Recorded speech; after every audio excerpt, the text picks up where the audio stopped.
চট্টগ্রামের রাউজানে গভীর নলকূপের গর্তে পড়ে মারা গেছে ৩ বছরের শিশু মিসবাহ। ফায়ার সার্ভিস সদস্যরা শিশুটিকে উদ্ধারের পর স্থানীয় হাসপাতালে নেওয়া হলে মৃত ঘোষণা করেন চিকিৎসক। স্থানীয়রা জানায়, কয়েক বছর আগে সরকারিভাবে গভীর নলকূপের জন্য গর্ত খোঁড়া হলেও নলকূপ বসানো হয়নি। এরপর থেকে খোলা অবস্থায় ছিল সেটি।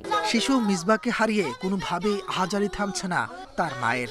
শোকে কাতর আত্মীয় স্বজন, পাড়া প্রতিবেশীরা। বুধবার রাত 10টার পর রাউজানের জয়নগর গ্রামের বাড়িতে শিশুটির মরদেহ নেওয়া হলে সেখানে তৈরি হয় হৃদয় বিদারক এই দৃশ্যের। যারা ডিফুকা যারা করলে কি তারা নমারে যে বছর আগে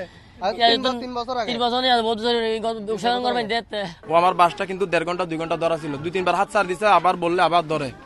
অনেকক্ষণ কান্না করছে, বাঁচার অনেক চেষ্টা করছে, আমরা অনেক চেষ্টা করছি, কিছু করেন।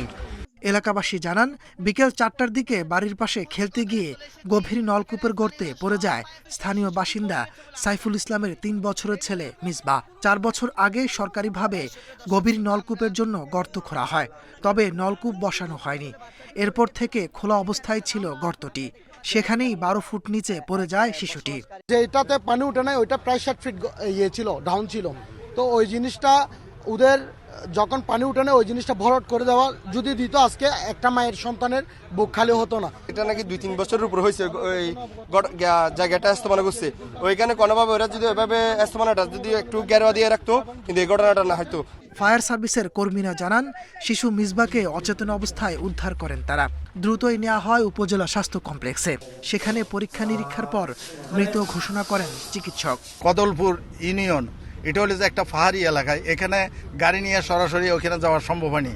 পায়ে হেঁটে আমাদের ইকুইপমেন্ট সহ টেম্পো দিয়ে আমরা এগুলা ঘটনাস্থলে নিয়ে গেছি। ডাক্তার ডিক্লারেশন দিয়েছেন যে শিশু বাচ্চাটি আর নেই, কিন্তু আমরা কি বলবো, আমার বাসা নেই।